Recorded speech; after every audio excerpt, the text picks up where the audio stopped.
My friends, how you doing? I know you're not used to seeing me looking like this. This is not easy to pull off, I'm telling you. Like I gotta have Sherry here to help me button this up and get everything into place. It is crazy, but it's a lot of fun. We do these retreats at VCI, cost free, absolutely no cost, and like okay, so I set up on Friday, but we'll just fast forward. Do Saturday morning. I get up and get breakfast made for everybody. Eggs, bacon, sausage, biscuits, gravy, all the good stuff, and then we'll do our activities. Um, we're fortunate enough to have some killer sponsors, so we got like the gift cards and shit we can give away, pinball contests, darts, cornhole, fishing. We do all these activities, and this is for veterans, active duty, reservists. We had a Coast Guard guy out here last month. Yes, we do let those guys in. It doesn't matter, any kind of service related activity. Um, but just to bring the people out here, we still continue to work with attendance. Attendance is a really hard thing. It's difficult to get people to come to an activity, even if you offer them money. It's tough. Uh, we got this guy in town. He's with the Elks Lodge, and they're doing a thing for Veterans Day last year. He wrestled everybody up, and he's like, I don't know. Everybody knows him. He's been around here forever, and he gets 150 people out here. I'm like, holy shit, man! Can you help us out? We need 150 people out here. That would be awesome. But anyway, yeah, we do this. It's cost free, and after all the events in the afternoon, I'll put on my get up when the sun goes down, and people will come in and out of here, and I'll sit here and serve drinks and do my thing. It's just kind of what I do. Put on a good show, right? I can put on a good show. It's not a problem, and I can mix some drinks. Matter of fact, it's my turn. It's my turn. It's silent in here. Everybody's out, crashed, and doing whatever, and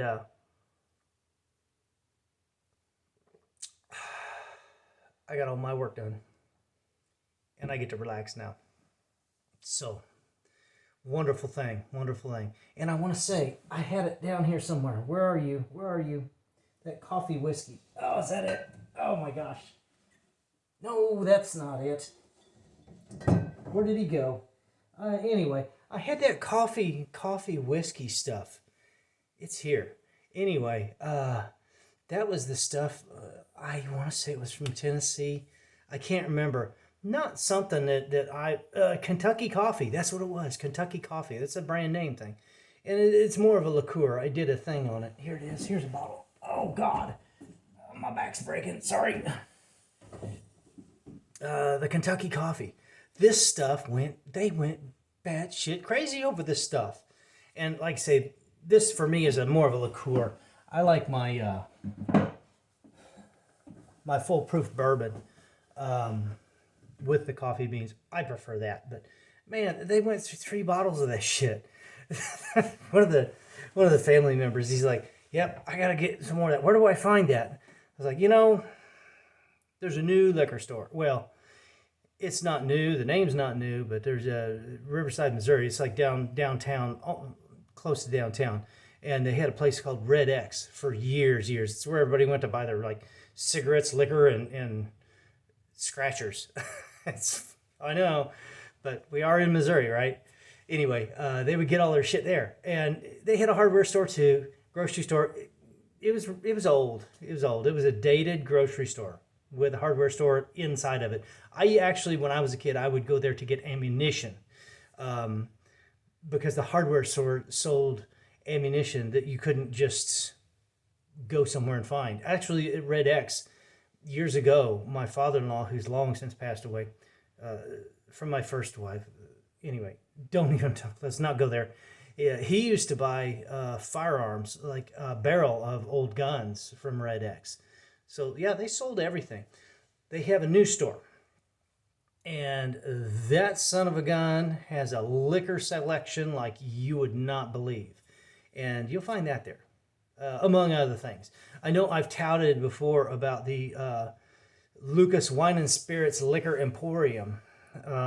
they shut down.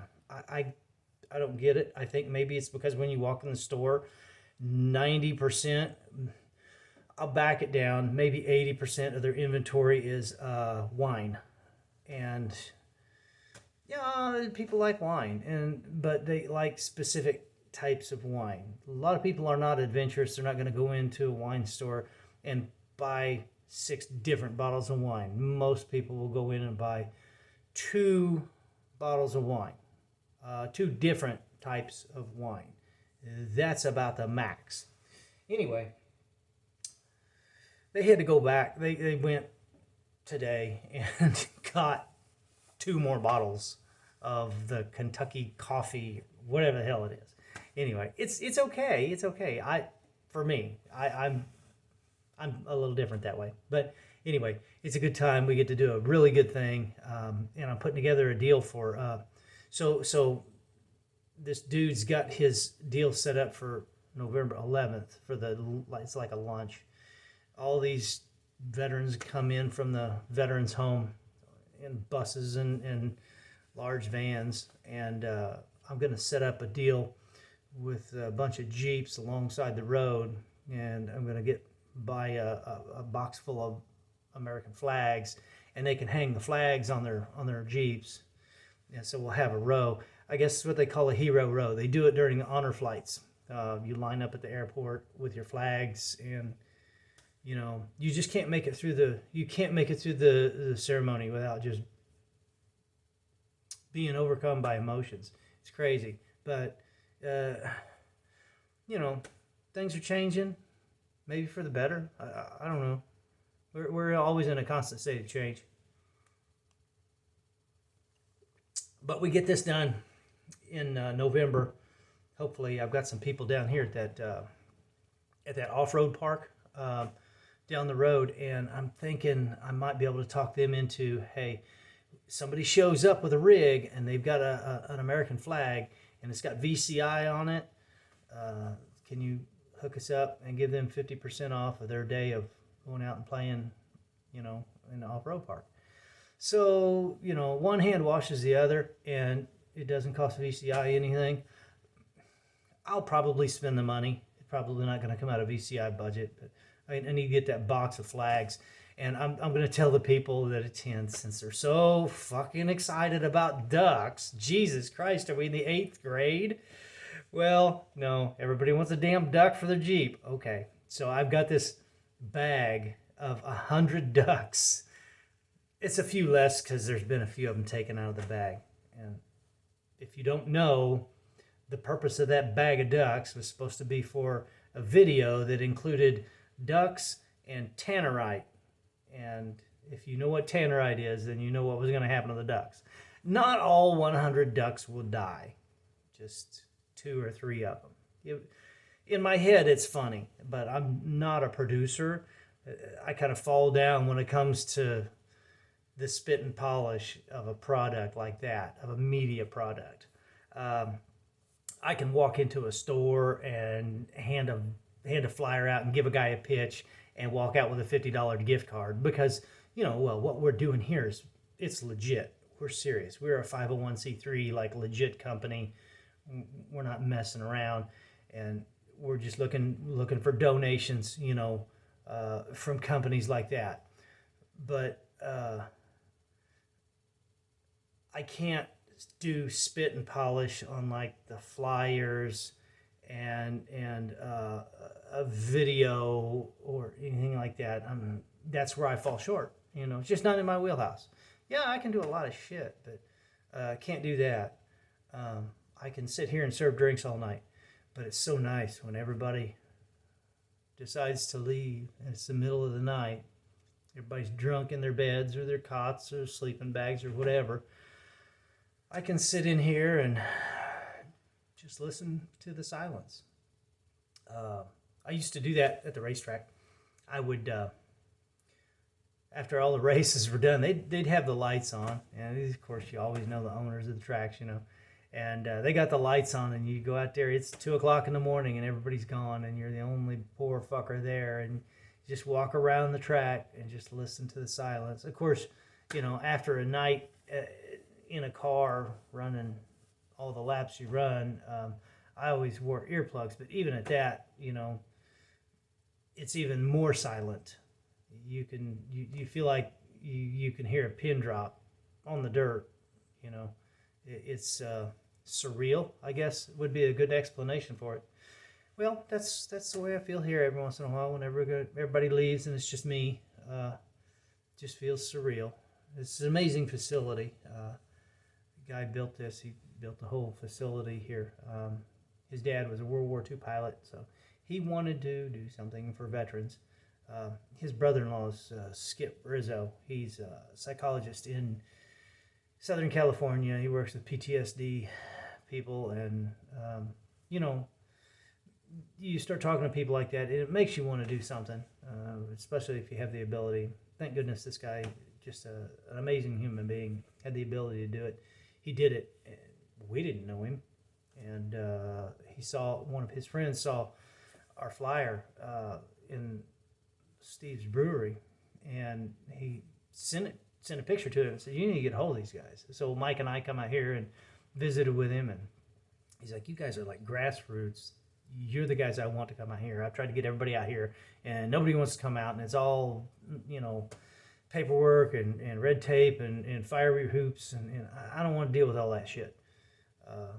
So I would like you guys to come out." And we're like, "Yeah, we really like this. We're going to give it a shot." So we come out here, and after one weekend, we were like, "Yeah, we gotta plant some roots here. I mean, commercial kitchen and all the event space and the pond and the 300 acres. And we got more camping that we know what to do with. We got hookups. It's pretty cool. But this is the last event of the year.